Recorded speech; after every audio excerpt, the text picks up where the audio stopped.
నమస్కారం. ఏఎస్ఎన్ న్యూస్కి స్వాగతం. దర్శి ముండ్లమూరు మండలాల్లో శనివారం మంత్రులు గొట్టిపాటి రవికుమార్, బాలవీరాంజనేయ స్వామి, ఎంపీ మాగుంట శ్రీనివాస్ రెడ్డి పర్యటించారు. 4.19 కోట్లతో నిర్మించనున్న విద్యుత్ శాఖ డిఈ కార్యాలయానికి, పెద్ద ఉల్లగలలో 4.19 కోట్లతో నిర్మించనున్న 33/11 kV విద్యుత్ సబ్స్టేషన్కు మంత్రులు శంకుస్థాపన చేశారు. అనంతరం ఉల్లగలలో ఎన్టీఆర్ విగ్రహాన్ని ఆవిష్కరణ చేశారు. జరిగిన కార్యక్రమంలో మంత్రి రవికుమార్ మాట్లాడుతూ, రైతులకు మెరుగైన విద్యుత్ సరఫరా అందించేందుకు కొత్త సబ్స్టేషన్ మంజూరు చేశారని, కేవలం 6 నెలల్లో సబ్స్టేషన్ను అందుబాటులోకి తీసుకొని వస్తామని రవికుమార్ చెప్పారు.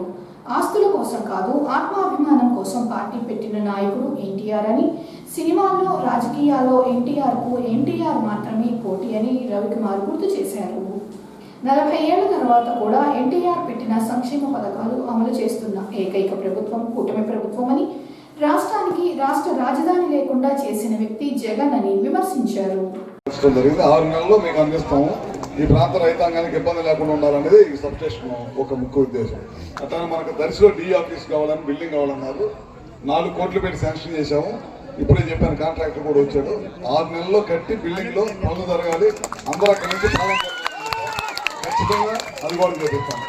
దాంతోపాటు వాళ్ళ ఒక మంచి కార్యక్రమం, స్వర్గీయ నందమూరి తారక రామారావు గారు మన మధ్య నుంచి దూరం అయ్యి దాదాపు 30 సంవత్సరాలు ఆయన విగ్రహాన్ని మేమందరం కూడా కలిసి వచ్చి ప్రారంభించుకోవడం జరిగింది. ఎన్టీఆర్ అంటే తెలియని వాడు ఈ ప్రపంచంలో లేడు. ఎందుకంటే వాళ్ళ రోజులు చూస్తున్నాం మనం. ఆస్తులు కాపాడుకోవడానికి పార్టీలు పెట్టే వాళ్ళు ఉన్నారు, కానీ ఆ రోజు తెలుగువాడు ఆత్మగౌరవాన్ని కాపాడడానికి పెట్టిన పార్టీయే తెలుగుదేశం పార్టీ. అది ప్రతి ఒక్కరు కూడా గుర్తుంచుకోవాలి. ఇవాళ పార్టీలు ఏముంది, ఇవాళ ప్రతి ఒక్కరు దొంగ పనులు చేయటం, దొంగ పనులు చేయటం, పార్టీలు పెట్టడం ఇవాళ వేరు. ఆ రోజు ముఖ్యమంత్రి అంజీ గారికి అవమానం జరిగిందని చెప్పి, తెలుగుడికి ఈ గౌరవం లేదా అని చెప్పి, తెలుగుడికి గుర్తింపు లేదా అనే ఉద్దేశంతో వాళ్ళు పార్టీ పెట్టడమే కాకుండా ఆ రోజు అందరూ నవ్వారు. సినిమాలు చేసుకోవడానికి రాజకీయం తెలిసింది. రాజకీయ రంగంలో కానీ, సినిమా రంగంలో కానీ ఎన్టీఆర్ పోటీ ఎవరు లేని ఎన్టీఆర్ అంటే అలాంటి గొప్ప వ్యక్తి ఎన్టీ రామారావు అన్నమాట. తర్వాత రాజకీయాల్లో రావడం, ₹2 కిలో బియ్యం ఇవ్వటం, అది ప్రపంచంలోనే ఎక్కడ ఎవరు చేయలేదు. ₹2 కిలో బియ్యం అంటే ఆ రోజుల్లో. ఇవాళ కూడా ఆ కార్యక్రమం 40 సంవత్సరాల తర్వాత కూడా ఆయన కార్యక్రమం కొనసాగిస్తున్నాం అంటే ఆ రోజు పెట్టిన ₹2 కిలో బియ్యం అనేది ఎంత బ్రహ్మాండమైన కార్యక్రమం చూడండి.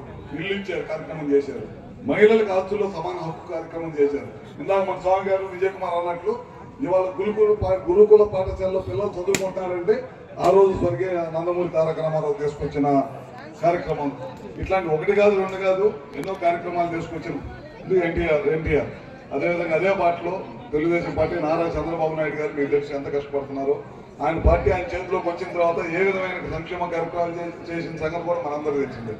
నదులు అనుసంధానం చేశాడు ఆయన. ఫస్ట్ కృష్ణా గోదావరి, మీ అందరూ తెలుసుగా, కృష్ణా వాటర్ గోదావరి నీళ్ళని కృష్ణా డెల్టా తీసుకొచ్చిన ఏకైక వ్యక్తి ఎవరు ఉన్నారంటే చంద్రబాబు నాయుడు గారు.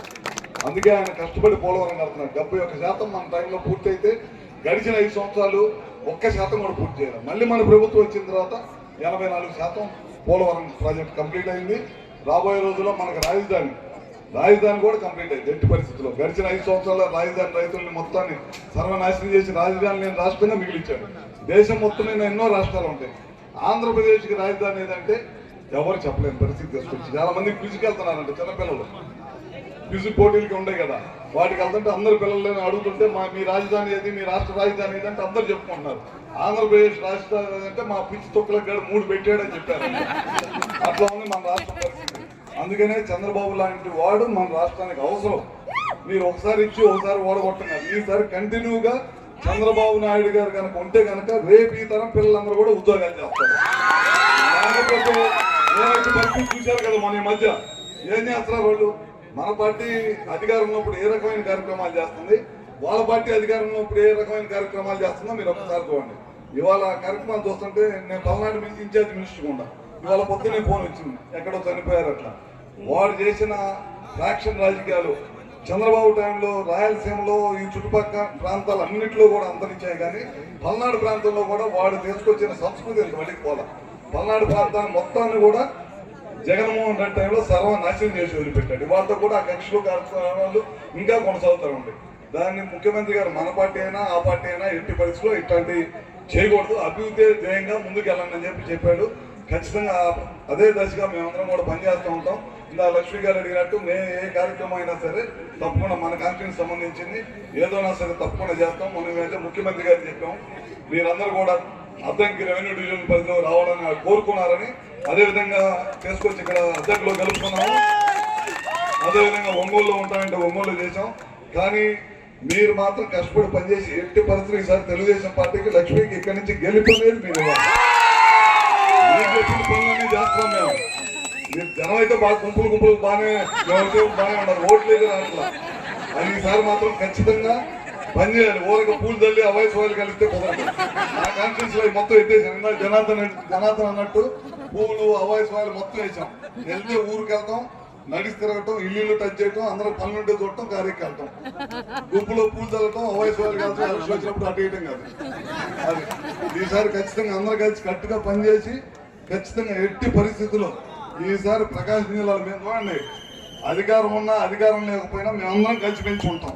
ఎవరు నేను కానీ, జనార్దన్ కానీ, ఉగ్గురా కానీ, విజయ్ కానీ, సాంగ్ కానీ, ఎలక్షన్ అపోజిషన్ లో కూడా మేమందరం కూడా ఒకరికొకరు తోడుగా ఉన్నాం. తోడుకుండా నా కష్టం వస్తే మా వాళ్ళు ఫోన్ చేసేవాళ్ళు, మా వాళ్ళకి కష్టం వస్తే నేను ఫోన్ చేసాం. అందరూ కలిసికట్టుగా పనిచేసాం.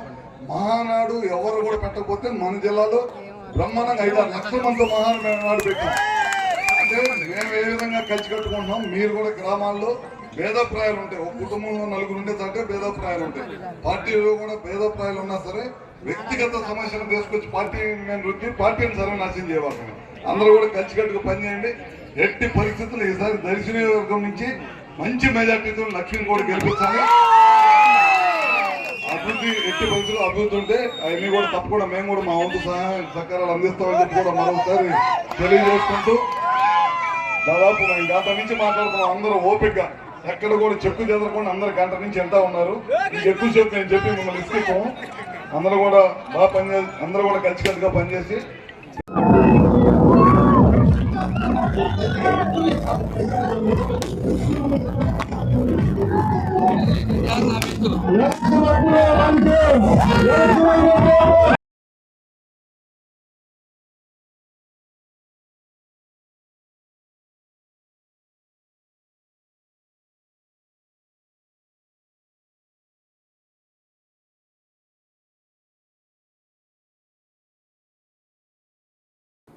అద్దంకి మండలం చిన్నకొత్తపల్లి, కొత్తరెడ్డిపాలెం గ్రామాల మధ్యలో ఉన్న పొలాలలో 14వ శతాబ్దం నాటి ఉండ్రాళ్ళ గణపతి విగ్రహం బయటపడిన సంఘటన వెలుగులోకి వచ్చింది.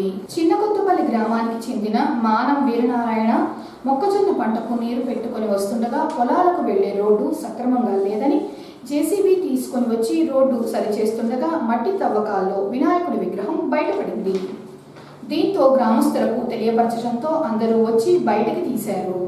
విగ్రహాన్ని శుభ్రం చేసి పసుపు కుంకుమలు పోసి కొబ్బరికాయలు సమర్పించి పూజలు చేస్తున్నారు. సిద్ధాంతిని పిలిపించి వారి సూచన మేరకు విగ్రహం ఎక్కడ ఉంచాలన్నది గ్రామస్తులు నిర్ణయిస్తారని సిగకొల్లి హనుమంతరావు తెలిపారు. ఉండ్రాళ్ళ గణపతి విగ్రహం 14వ శతాబ్దం నాటిదని, 3 అడుగుల ఎత్తు, 1.5 వెడల్పుతో తొండం కుడివైపు తిరిగి గణపతి చేతిలో ఉండ్రాళ్ళు తింటున్న రీతిలో ఉందని జ్యోతి చంద్రమౌళి తెలిపారు. నా పేరు మానవ వీరనారాయణ. మేము మొక్కజొన్న చేనికి నీళ్లు కట్టుకోవడానికి వచ్చి చేను కట్టుకొని డాబుకు అడ్డం పెట్టిన రాయి కిందకు వదిలేసి వాటర్ వెళ్ళిపోయి పైకి ఎక్కేటప్పుడు చూస్తే రాయి ఈ కాలువ రిపేర్ కోసమై టమాటా బళ్ళు పోవడానికి ఇబ్బంది అని జేసీబీ తీసుకొచ్చి మట్టి నెట్టినప్పుడు కొద్దిగా అంచు బయటపడింది కాలువ ఒడ్డున. అది ఏందో తర్వాత అప్పుడు ఏందో మామూలు రాయి అనుకొని వదిలేసాము. తర్వాత నిన్నేందో నామాలు కాకపడుతున్నాయని చెప్పి నీళ్ళు కట్టుకుంటా కాలంలోంచి బయటకు ఎక్కుతా నీళ్లు చల్లితే విగ్రహం బయటికి కానొచ్చింది. కొంచెం అంతా ఒక అడుగు యువతలకు కదిలిచ్చి మట్టి కొడితే వినాయకుడి విగ్రహం అయింది. మేము ఊళ్ళో వాళ్ళకి తెలియపరిచాం. నా పేరు జ్యోతి చంద్రమౌళి, రిటైర్డ్ తెలుగు మాస్టర్. ప్రస్తుతం పురావస్తు శాఖలో పనిచేస్తున్నాము ఆంధ్రీగా. ఇక్కడ దాదాపుగా మనకి ఉన్న ప్రాంతం అంతా కూడా అతి ప్రాచీనమైన ప్రాంతం అద్దంకి ఏరియాలో కూడా కొన్ని గ్రామాలు తాము పాత ప్రాంతం పెట్టి పక్కపై ఊళ్ళు కొన్ని గ్రామాలు కట్టుకున్నారు. అట్లా కట్టుకున్న గ్రామాల్లో ధర్మవరం ఒకటి, చిన్నకొత్తపల్లి ఒకటి గ్రామాలు మనకు ఉన్నాయి. అయితే ఈ లేసినంటే అక్కడ ఉన్నటువంటి ప్రాచీన దేవాలయాన్ని అక్కడ వదిలిపెట్టేసి వచ్చి కొత్త దేవాలయం కట్టుకున్నారు. ఆ గ్రామాలు పోయిన తర్వాత వాళ్ళ యొక్క పాటి దెబ్బల్లో ఉన్నటువంటి కొన్ని దేవాలయాలు శిథిలమైపోయి విగ్రహాలు భూములు కలిసిపోయినాయి.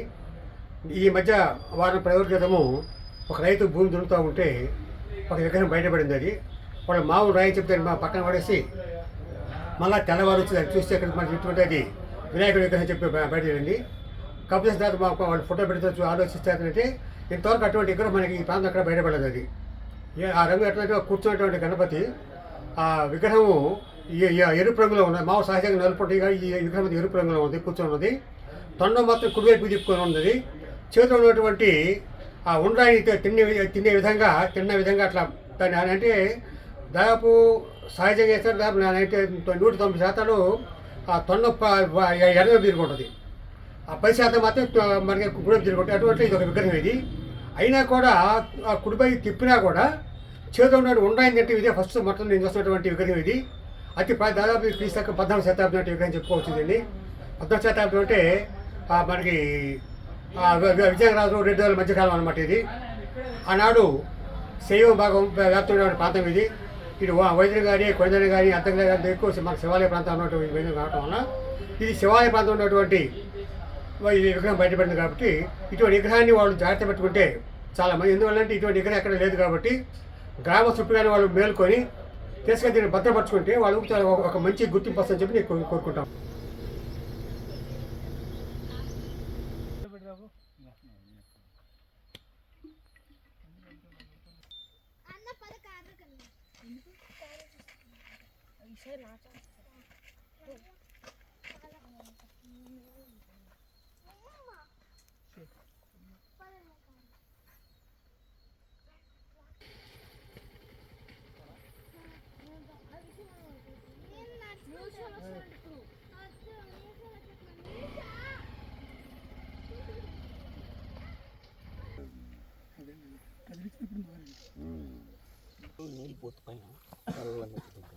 మొన్నంటే కాలం నీళ్ళు వస్తున్నాయిరా.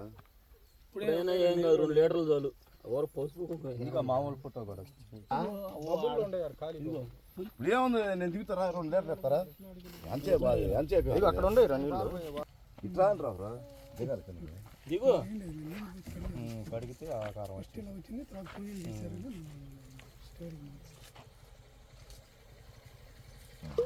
కొద్దిగా పోసినా దొరుకుతాను.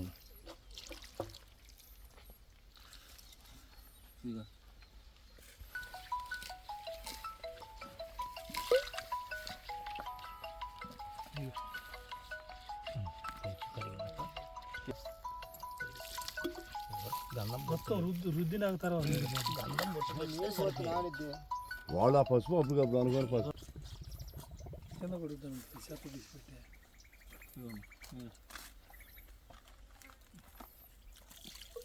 తీసి పెట్టి నీళ్ళు ఆన్లో పసుపు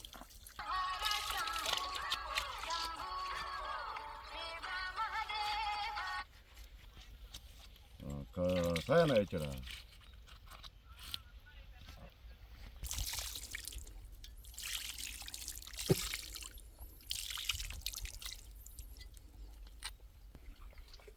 సరిపోతుందిగా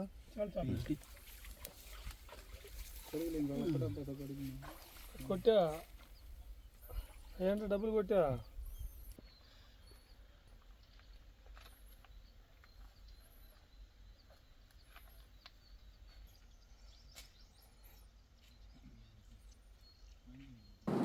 అద్దంకి పోస్టాఫీసులో ప్రజలు జీవిత బీమా పథకం ఆధార్ సేవలు వినియోగించుకోవాలని ప్రకాశం జిల్లా తపాలా శాఖ సీనియర్ సూపరింటెండెంట్ ఎండి జాఫర్ సాదిక్ అన్నారు. అద్దంకి పోస్టాఫీసును శనివారం తపాలా శాఖ ఎస్ఎస్ఓ ఎండి జాఫర్ తనిఖీ చేశారు.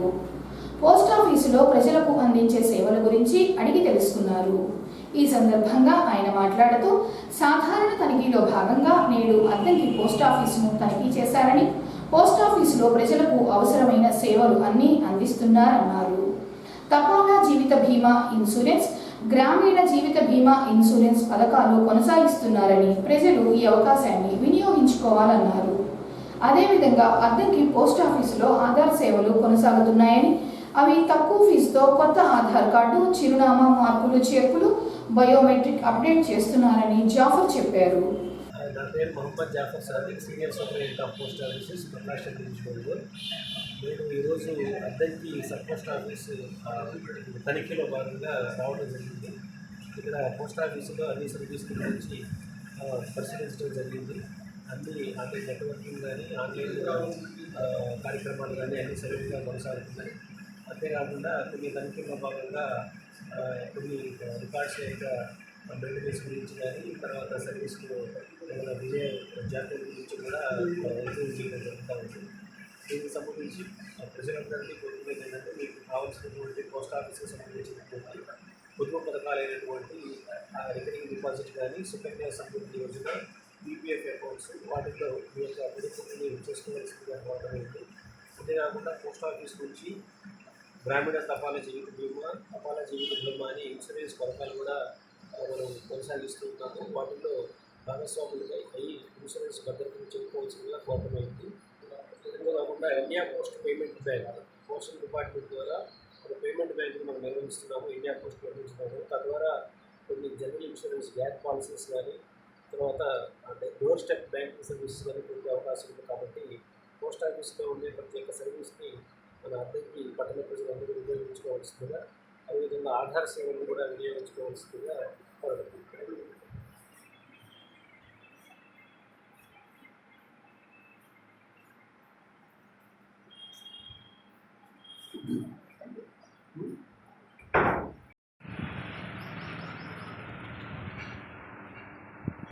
అద్దంకి పట్టణంలోని ద్వారకానగర్ వద్ద శనివారం రోడ్డు ప్రమాదం, తండ్రి కొడుకులకు గాయాలైనవి.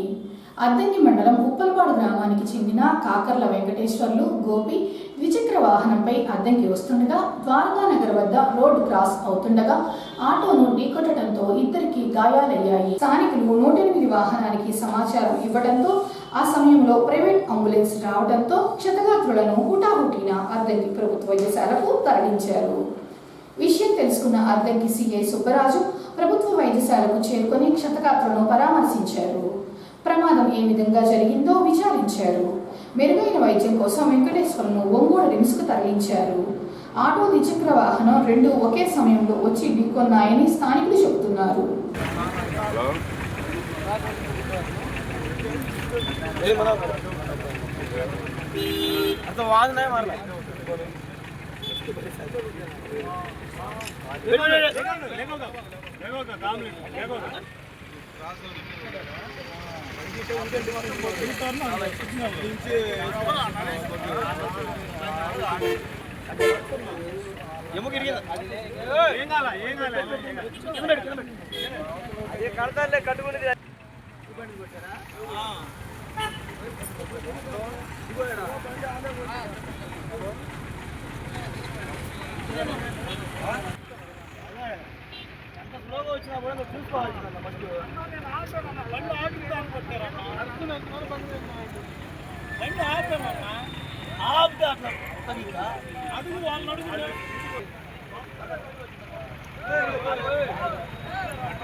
కొసపాడు మండలం రావినుతల ఆర్ఎస్సీఏ స్టేడియంలో జరుగుతున్న 32వ అంతర్రాష్ట్ర క్రికెట్ టోర్నమెంట్ పోటీలు శుక్రవారం రాత్రితో ముగిశాయి. Final match CC Chennai, SKM Chennai జట్ల మధ్య జరగగా 6 పరుగులతో సిసి జట్లు గెలుపొందిన జట్లకు ప్రథమ బహుమతి 3 లక్షలు, ద్వితీయ బహుమతి 2 లక్షలు, తృతీయ బహుమతి 4 లక్షల రూపాయల చొప్పున ఏపీ పర్యాటక అభివృద్ధి corporation chairman Balaji, PDCC bank chairman Sitaramaiah కలిసి అందజేశారు. మన ప్రకాశం జిల్లాలో ఒంగోలు టౌన్లోనే స్టేడియం లేదు. అట్లాంటిది మన రావిమతల గ్రామంలో ఇటువంటి స్టేడియం నిర్మించి అంచెలంచెలుగా పెంచుకుంటూ వస్తూ ప్రతి ఒక్కరితో సహాయం తీసుకొని ఈ స్టేడియం ఇంతలా చేసుకోవడం నిజంగా సంతోషించదగ్గ విషయం. అట్లాగే ఈరోజు విన్నర్స్కి అలాగే రన్నర్స్కి మన ప్రైజ్ మనీకి నన్ను ముఖ్య అతిథిగా నన్ను కూడా పిలిచిన నన్ను కూడా ఇందులో ఒక భాగస్వామ్యం చేసినందుకు అసోసియేషన్ వారికి నా ధన్యవాదాలు తెలుపుకుంటున్నాను. మ్యాచ్ అయితే మాత్రం చాలా ఉత్కంఠగా జరిగింది, బ్రహ్మాండంగా. మ్యాచ్ విన్నర్స్కి నా కంగ్రాట్స్ చెప్తున్నాను, అట్లానే రన్నర్స్కి కూడా నా కంగ్రాచులేషన్స్ చెప్తూ I'm very much happy to see this match. అంటే ఇప్పుడు విజువల్గా ఇప్పుడు నేను చూడలేదు, ఇది ఫస్ట్ టైం. ఈ గ్రామంలో క్రికెట్ టోర్నమెంట్ జరుగుతూ సంక్రాంతి సంబరాలుగా బ్రహ్మాండంగా చాలా మంది చూడటానికి రావడం చాలా గొప్ప సందడిగా ఉంది. ఇలాంటి కార్యక్రమం నిర్వహించడం మా ముఖ్యమంత్రి గౌరవులు చంద్రబాబు నాయుడు గారు కూడా ఈ 3 రోజుల సంక్రాంతి సంబరాలు నారావారిపల్లికి వెళ్ళి అద్భుతంగా అత్యంత సాంప్రదాయబద్ధంగా ఈ యొక్క సంక్రాంతి సంబరాలు కుటుంబ సమేతంగా మనవుడు, కోడలు, కొడుకు, భార్య మొత్తం ఆ చుట్టుపక్కల ఉన్న వాళ్ళు కూడా అక్కడికి రావటం చాలా వినూత్నంగా. గత 8 రోజులుగా మిత్రులు చెప్పినట్టు 8 రోజులుగా టూరిజం యాక్టివిటీస్ జరుగుతాం. ఇది క్రికెట్ టోర్నమెంట్స్. మరి నాగేశ్వరరావు ఇందాక మిత్రులు చెబుతున్నారు 32 సంవత్సరాలుగా ఈ రావినూతన గ్రామంలో ఈ క్రికెట్ టోర్నమెంట్స్ జరగటం అనేది, అందున బ్రహ్మాండమైన స్టేడియం, విశాలమైనటువంటి స్టేడియం ఉండటం, బిల్డింగ్స్ ఉండటం చాలా గొప్ప విషయం. నేను ఇప్పటికీ ఈ గ్రామానికి ఒక 2-3 సంవత్సరాల నుంచి ఏదో ఒక యాక్టివిటీస్ ఉంటుంది. పోయేసారి క్రికెట్ టోర్నమెంట్స్ ఇనాగరేషన్కి వచ్చినాను, అంతకుముందు కూడా కార్యక్రమానికి వస్తున్నాను. నాగేశ్వరరావు ఎప్పుడు చెప్పినా ఏది మాట్లాడినా ఎక్కడున్నా నాగేశ్వరరావు అంటే సాగుతూ ఉన్నానంటారు. ఆయన బిజినెస్లు కావచ్చు, మిగతా కావచ్చు వదిలేసి మరి ఇంపార్టెంట్ ఇష్యూ వచ్చినప్పుడు ఎక్కడ కలుగుతాం అనుకుంటే ఎక్కడున్నా గవర్నమెంట్ వస్తాను అనుకుంటారు. అంటే ఈ has such attachment to his village also.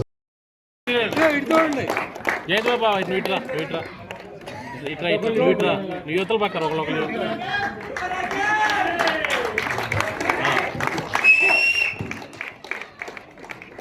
అలాగే రెండవ semifinal man of the match గెలిచిన శ్రీ రాజలింగం, అలాగే ఫైనల్లో మ్యాన్ ఆఫ్ ది మ్యాచ్ గెలిచిన శ్రీ విశాల్ 61 రన్స్కు శ్రీసిసి విశాల్కు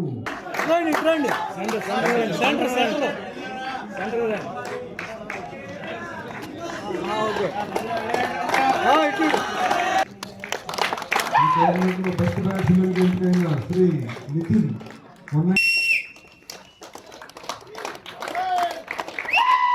ఈ టోర్నమెంట్లో బెస్ట్ ఫీల్డర్గా ఎంపికైన శ్రీ పంగులూరు మండలం రేణింగవరం గ్రామంలో ఉన్న స్థానేశ్వర స్వామి దేవస్థానంలో పురాణ కాలక్షేప మండప నిర్మాణానికి గ్రామానికి చెందిన శివకోట్ రెడ్డి కుటుంబ సభ్యులు 18 లక్షల రూపాయలు భారీ విరాళమును రేణింగవరంలో ఓబుల్ రెడ్డి సమక్షంలో ఆలయ ఈవో శైలేంద్ర కుమార్కు చెక్కును అందజేశారు. పురాణ కాలక్షేప మండప నిర్మాణానికి విరాళములు సేకరించాలని శివకోట్ రెడ్డితో చర్చించారని, తానే ముందుకు వచ్చి 18 లక్షల రూపాయలు విరాళంగా ఇవ్వటం జరిగిందని ఓబుల్ రెడ్డి చెప్పారు. అడిగితే కోటిరెడ్డికి బిజీగా ఉన్నాడబ్బా, రాడు, ఒకవేళ ఏదైనా వస్తే వస్తాడు లేదా లేదని మొన్న అంటే ఇక్కడ అనుకున్నాం. అయితే కేవలం మన గ్రామాన ఉన్న కష్టాలను తీర్చడానికి కళ్యాణ మండపం నిర్మించాలనే ఒక దృక్పథంతో తన పనులన్నీ మానుకొని బిజీలో ఇది కూడా కాదనుకొని నిన్న వచ్చి నాకు ఫోన్ చేశాడు. ఇటు సంగతి ఇలా మొన్న అనుకున్నాం కదా, ఏంటి ఎలా అంటేను ఇటు సంగతి ఇంకా ఎవరు సెట్ కాలేదు, డబ్బులు ఎవరు ఇవ్వలేదు, రేపు 20వ తారీఖులో మనం డబ్బులు కట్టాలని చెప్పాను నేను. సరే ఓబులెడ్డి ఇవన్నీ ఎందుకు, వాళ్ళు ఇంకా సరే మొత్తం మేమే కడతాంలే, ఆ డబ్బులు ఏదో నువ్వు ఎవరు అడగాకని చెప్పాడు. నేనైతే ఒకసారి షాక్ అయ్యాను నేను, ఎందుకంటే అసలు 18 లక్షలు ఒక మనిషి ఒకసారి కట్టమంటే మొన్ననే అమ్మవారి గుడికే దగ్గర దగ్గర 5 లక్షల దాకా ఇచ్చున్నారు వాళ్ళు. ఆ కుటుంబం నుంచి ఎవరైతే 5 లక్షల రూపాయలు ఇచ్చున్నారు. మేము అసలు అడిగితే ఏమనుకుంటాడో నేను అడుగుదాం వద్దని అనుకుంటుంటే మళ్ళీ వచ్చి ఒకసారి సరే ఏది ఏమైనా కానీ ప్రజలందరికీ ఉపయోగపడేదిగా ఊరు మొత్తానికి ఆ 18 లక్షలు నేను ఇస్తాను, నువ్వు ఎవరు అడగవద్దన్నాడు. ఎమ్మటే ఈఓ గారికి ఫోన్ చేసి సార్ ఇలా సంగతి మా శివట్టి ఇస్తానంటున్నాడు, మరి ఏంటి సార్ అంటే, సరే సార్ మీరు ఎలా చేస్తే ఎలా ఏంటి సంగతి అంటే ఆయన ఎమ్మటే రేపు స్టేజ్ మీద అనౌన్స్ చేద్దామండి. కోటేటి అసలు వాస్తవం వద్దన్నాడు. స్టేజ్ వద్దు వచ్చి చెక్కు తీసుకెళ్ళండి అవన్నీ ఎందుకు అని అంటే, అలా కాదు కోటేటి, మనం ఇంత అమౌంట్ ఇస్తా జనానికి తెలియాలి కదా, ఎవరు చేసింది కూడా తెలియాలి కాబట్టి మనందరం గ్రామం తరపున కోటిరెడ్డికి వాళ్ళ తల్లి గారికి తండ్రి గారికి ఎప్పుడు రుణపడి ఉండాలి. అందరం వాళ్ళ కుటుంబం బాగుండాలని, వాళ్ళందరూ సుఖ సంతోషంతో ఉండాలని ఈ సంక్రాంతి సందర్భంగా మీ అందరూ ఆశీర్వాదాలు వాళ్ళ కుటుంబానికి ఇవ్వాలని కోరుకుంటూ సెలవు తీసుకుంటున్నాం. గట్టిగా క్లాస్ కొట్టండి. ఒకటే గుర్తుపెట్టుకోండి, నేను ఇక్కడ గోళీలు ఆడుకొని పెరిగాను. మనము పిల్లలకు నేను చెప్పేది ఒకటే, కష్టపడితే ఏదైనా సాధించవచ్చు జీవితంలో. నేను మీలాగనే ముప్పవరం స్కూల్లో చదివాను. మనకి ఏది ఉంది అనే దానికంటే ఉన్నదాన్ని ఉపయోగించుకొని ఎలా పైకి వస్తాము అనేది చాలా ముఖ్యం. ఒక మనిషి అనుకుంటే ఏదైనా సాధించవచ్చు. నేను తల్లిదండ్రులకు చెప్పేది అదే, పిల్లల్ని జాగ్రత్తగా చూడండి, వాళ్ళకి చదువు నేర్పించండి.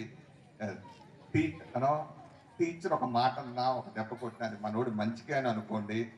వాళ్ళకి రోజు మీరు 1 గంట అయినా చదివించడం అలవాటు చేసుకోండి. అప్పుడు పిల్లలు బాగా బాగుపడతారు. మీ అందరి కుటుంబాలు చల్లగా ఉండాలి, ఊరంతా చల్లగా ఉండాలని కోరుకుంటున్నాను.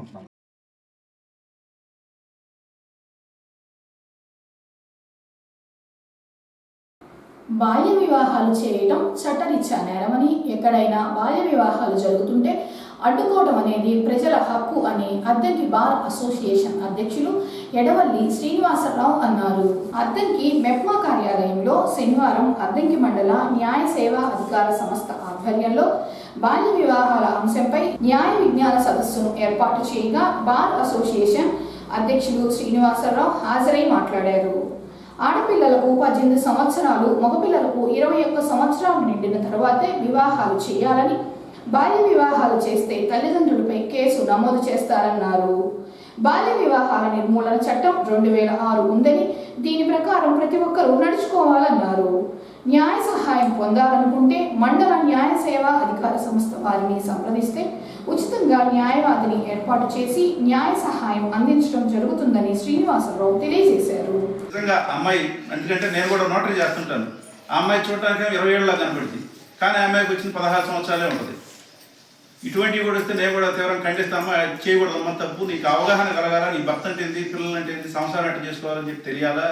ఏం తెలియకుండా డైరెక్ట్గా పోయి పెళ్లి చేసుకున్నాం, ఏదో వాళ్ళు ఏదో చేస్తారు, పెళ్లి చేసుకున్నాము, మూడుతో కాపురం చేయాలని ఇవన్నీ రకరకాలు ఉంటాయి. అవన్నీ లేకుండా ఉండటం కోసం నీకు అవగాహన వచ్చేంత వరకు, అంటే గవర్నమెంట్ వారు ఏంటంటే మనకు ఓటుకి ఎన్ని ఏళ్ళకి వస్తుంది, 18 సంవత్సరాలకు వచ్చింది. అట్లాగే 18 సంవత్సరాలకు వచ్చేసరికి మనం ఎవరిని ఎన్నుకోవాలా, ఎవరిని సెలెక్ట్ చేసుకోకూడదు అని తెలుస్తుంది. కాబట్టి ఆ ఉద్దేశంలో భాగంగానే నేను భర్తతో సంసారం చేయగలనా చేయలేని ఉద్దేశంతో ఉంటుంది. కాబట్టి 18 ఆడవాళ్ళకి కటాఫ్ డేటు, 21 మగవాళ్ళకి కటాఫ్ డేట్ పెట్టారు. దీన్ని వ్యతిరేకించి ఎవరైనా సరే భార్య వివాహం చేస్తే 2 సంవత్సరాల వరకు జైలు శిక్ష, 1 సంవత్సరం వరకు 1 లక్ష రూపాయల వరకు జరిమానా ఇస్తారు. ఎవరికి తల్లిదండ్రులకు ఇస్తారు, ప్లస్ ఎవరైతే ప్రోత్సహించారో వాళ్ళందరూ కూడా విచారిస్తారు. కావున మీ దృష్టిలో ఏదో వస్తే మన మేడం గారికి కానీ లేకపోతే ఎంఆర్ఓ గారికి కానీ పైన మనకి జిల్లా వైడ్ ఒక ఆఫీసర్ ఉంటాడు, ఆయన కానీ తెలియజేయగలరు. వాళ్ళు చేయాలి, అవి ఎలా నిర్మూలించాలి అని ఫస్ట్ మనతోనే స్టార్ట్ అవ్వాలి. కైండ్ ఇన్ఫర్మేషన్ సార్ మా ఆడపిల్లలోనే ఉన్నారు. మా ఆడపిల్లలు వాళ్ళ పిల్లలకి 16 ఏళ్ళు 15 ఏళ్ళకే రీసెంట్గా పిల్లల్ని పెంచేసిన ఆడపిల్లలు కూడా ఉన్నారు. ఆ విషయం మాకు తెలిస్తే మేము ఎక్కడ కంట్రోల్ చేసేసి మేము ఎక్కడ ఆపేస్తామని మాకు చెప్పకుండా 2 రోజుల్లోనే ఫిక్స్ అన్నీ చేశారు. ఈరోజు వాళ్ళే ఇబ్బంది పడుతున్నారు, బాధపడుతున్నారు. మన బిడ్డల్ని మనమే బాధపడుకొని ఒక దెబ్బ కొట్టేలాగా చేసుకుంటున్నాము. సో ఎక్కడికో వెళ్ళాల్సిన అవసరం లేదు. మన కళ్ళ ముందు మన జీవితాలే మనకు ఒక ఎక్స్పీరియన్స్.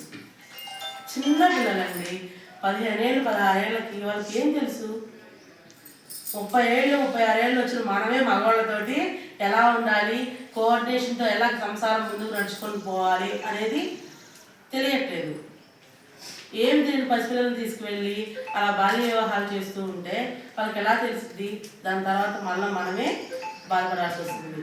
సో మీరు ఇది ఎలా నిర్మూలించాలనేది మీరు ఆచరించండి.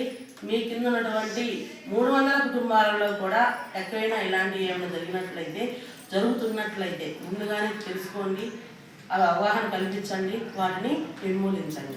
సో ఇంతకన్నా మీకు ఎవరు ఇంత బెస్ట్గా చెప్పేవాళ్ళు ఉండరు. మీకు అన్నీ తెలుసు. మళ్ళా మన సమస్యలు, కుటుంబ సమస్యలు అవన్నీ ఎప్పుడు ఉండేటివే. కుటుంబ సమస్యలు అనేవి మనకు రాకపోతే ఎవరికి వస్తాయి? కానీ ఎవరైనా సరే ఒక కుటుంబం బాగుండాలి, ఫ్యామిలీ బాగుండాలి, పిల్లలు బాగుండాలి, భర్త బాగుండాలి, హెల్తీ ఫ్యామిలీ ఉండాలి అంటే ఫస్ట్ ఎవరు బాగుండాలి? మనం అంటే ఎవరు? ఫస్ట్ ఇంట్లో ఉన్న మహిళ బాగుండాలి. ఆమె స్ట్రాంగ్గా ఉండాలి. ఆమె స్ట్రాంగ్గా ఉంటే మనతో పాటు మన ఫ్యామిలీ బాగుంటుంది. మన ఫ్యామిలీతో పాటు మన చుట్టుపక్కల ఉన్న 10 ఫ్యామిలీలు బాగుంటాయి. చేపల చెరువుల సమీపంలో ఎవరైనా పిట్టలను చంపితే చర్యలు కఠినంగా ఉంటాయని అటవీ శాఖ బీట్ ఆఫీసర్ రమేష్ అన్నారు. బల్లికురవ మండలం కొప్పెరపాడు గ్రామంలో ఉన్న చేపల చెరువును శనివారం అటవీ శాఖ బీట్ ఆఫీసర్ రమేష్ పరిశీలించారు. స్థానిక రైతులను పిలిపించి పిట్టలు కొట్టేవారు ఎవరైనా కనిపిస్తే వారిని నిర్బంధించి తనకు సమాచారం ఇవ్వాలని ఆదేశించారు. బాపట్ల డివిజన్ నుంచి కే రమేష్ కుదుట్లపల్లి బీట్ ఆఫీసరు తెలియజేయడం ఏమనగా, మాకు పేపర్లో వచ్చిన న్యూస్ ప్రకారం వెంటనే మేము స్పందించి ఈ బల్లిపుర మండలం కొప్పెరపాడు విలేజ్కి వచ్చేసి ఈ చెరువు దగ్గర మేము చెక్ చేయక వాళ్ళని పిలిచి అడగక వాళ్ళు మాకు తెలియక ఏదో తప్పు చేసాం సార్, ఇక నుంచి మేము చేయము అని మేము కూడా పక్షులు కాపాడుతామని తెలియపరిచారు. ఈ ఏరియాలో ఈ ఫారెస్ట్ ఏరియాలో ఎవరైనా కానీ ఏదైనా జంతువులను కానీ వన్యప్రాణులు కానీ ఏటిని ఏటాడిన కానీ వాళ్ళపైన చట్టపరమైన పై అధికారుల ఆదేశాల మేరకు చట్టపరమైన చర్యలు తీసుకోబడును కనుక ఉన్న విషయం ఎలాంటిది కూడా ఉన్న విషయం తెలియపరుస్తున్నాము. ఇక నుంచి ఎవరు అడవి పందులు కానీ, కుందేళ్ళను కానీ, జింకలను కానీ, పక్షులను కానీ ఏ జంతువుల్ని ఏటాడినా కానీ వాళ్ళకి పై అధికారుల ఆదేశాల మేరకు నాన్ బెయిలబుల్ కేసు బుక్ చేసి వాళ్ళపైన చట్టపరమైన చర్య తీసుకోబడును. ఇట్లు కే Ramesh, forest beat officer.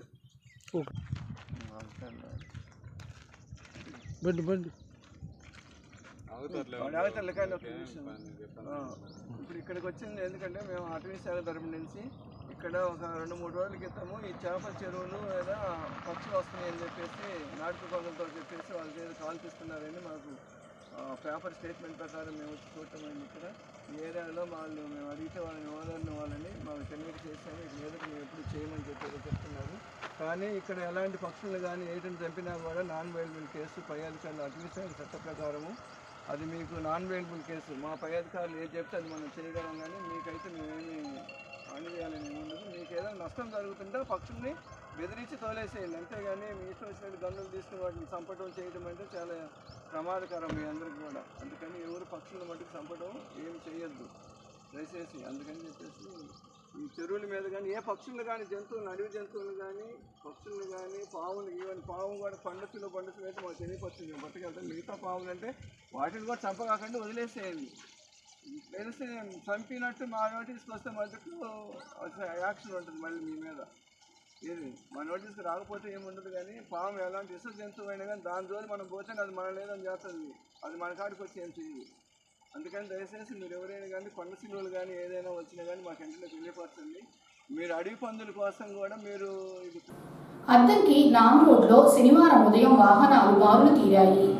Sankranti పండుగకు గ్రామాలకు వచ్చిన వెళుతున్నారు. దీంతో వాహన రద్దీ విపరీతంగా పెరగడంతో శనివారం రోజు కంటే అధికంగా ట్రాఫిక్ జామ్ ఏర్పడింది. సిఐ సుబ్బరాజు పర్యవేక్షణలో ట్రాఫిక్ కానిస్టేబుల్స్ ట్రాఫిక్ ను క్లియర్ చేస్తూ ఇబ్బందులు లేకుండా చేస్తున్నారు. ఆదివారం కూడా ఇదే విధంగా ట్రాఫిక్ ఉండవచ్చునని స్థానికులు అంచనా వేస్తున్నారు. వాహనాలు నడిపేవారు ట్రాఫిక్ రూల్స్ పాటించాలని సిఐ సుబ్బరాజు సూచించారు.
కనుమ పండుగ సందర్భంగా అద్దంకి మండలం తిమ్మాయిపాలెం గ్రామంలో శుక్రవారం సాయంత్రం తిమ్మాయిపాలెం తెలుగు యువత ఆధ్వర్యంలో ముగ్గుల పోటీలను ఏర్పాటు చేయగా మహిళలందరూ ఎంతో ఉత్సాహంగా పాల్గొని రంగురంగుల ముగ్గులు వేసి వారి ప్రతిభను కనబరిచారు.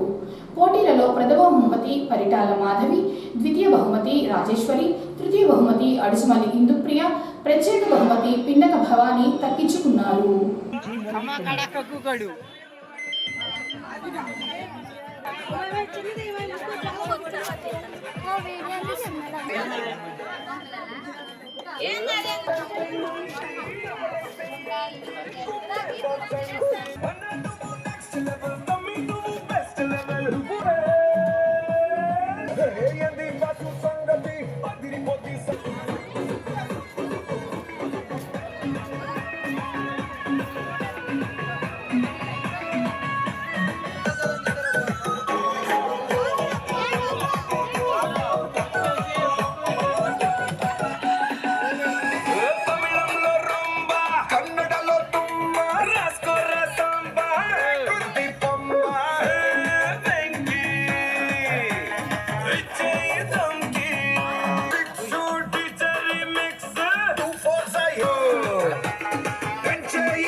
ఏఎస్ఎన్ న్యూస్ ఇంతటితో సమాప్తం. నమస్కారం.